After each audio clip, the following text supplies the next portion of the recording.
essa questão da guerra híbrida, né? Por quê? O que acontece? Hoje, a nossa realidade é diferente.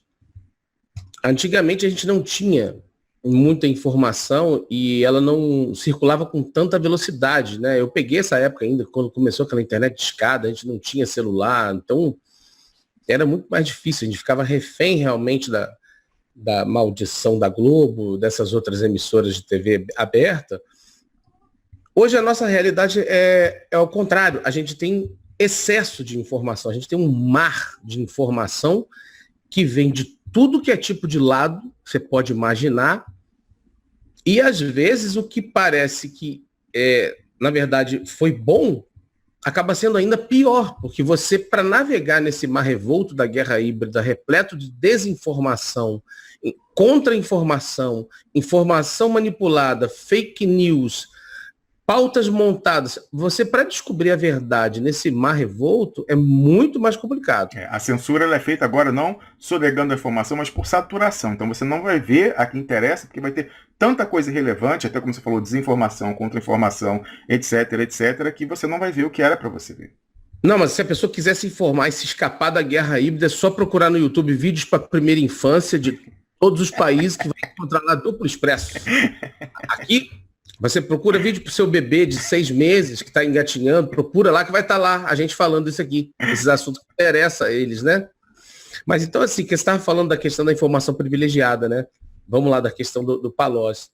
Aí é que eu vou dizer aqui para vocês, será que então eu não posso fazer uma análise política, eu não posso ser um analista político popular, só porque eu não tenho um diploma? Então vamos lá, eu vou colocar aqui, porque assim, eu tenho memória, né? Eu tenho memória política.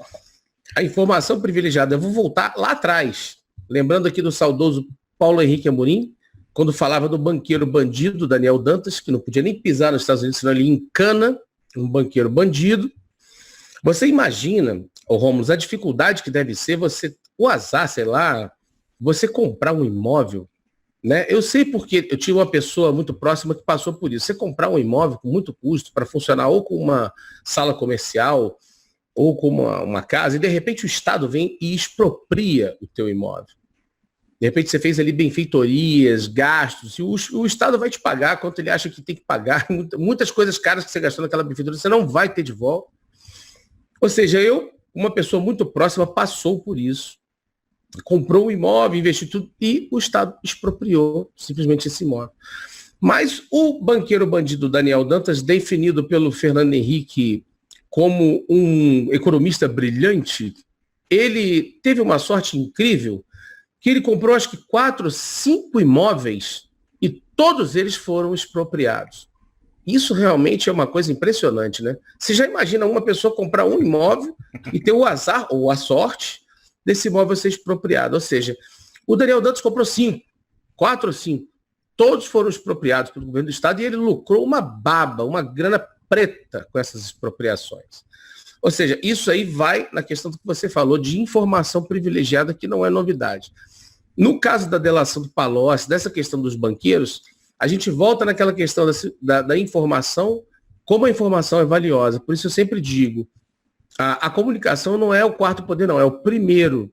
Porque dentro da guerra híbrida, como eu até expliquei uma vez aqui, de uma forma bem simples a questão da guerra híbrida, dando aquele exemplo do filme do Drácula, né?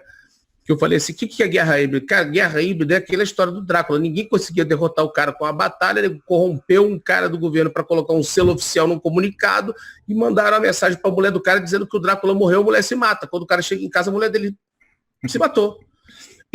Derrotaram o Drácula sem dar uma espadada nele. Isso é guerra híbrida.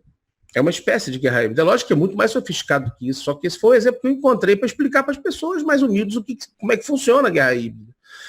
Então a questão da informação é a seguinte, todo mundo tem a informação. A questão que fica a pulga atrás da orelha é quando e como e por que usá-la.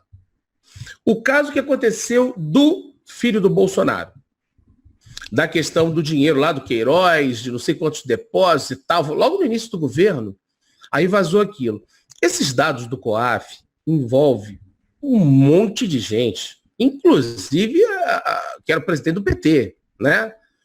Que movimentou muito mais dinheiro do que o Queiroz. Agora, por que de todos esses dados do COAF só vazou o do filho do Bolsonaro e não dos demais? Então, essa aqui é a questão, essa aqui é a pergunta. O porquê usar essa informação naquele momento, com que finalidade? Então, quando você chega à conclusão, que eu acabo concordando com o meu malvado favorito, que é o Raymond Reddington, que é o gangster da série Blacklist, quando ele diz que quem manda no mundo são as grandes corporações e os criminosos. O resto é tudo fantoche. Cada vez mais eu acredito que isso é real. Porque assim, as informações, inclusive o aparelho estatal de persecução penal e de investigação, eles são utilizados de forma criminosa por organizações criminosas que são revestidas com o poder do Estado como autoridade que o são. E utilizam o aparelho estatal para persecução penal dos seus desafetos políticos ou para obter vantagens em transações tenebrosas contra os seus adversários, que pertencem a outras gangues. Ou seja, nós estamos ferrados.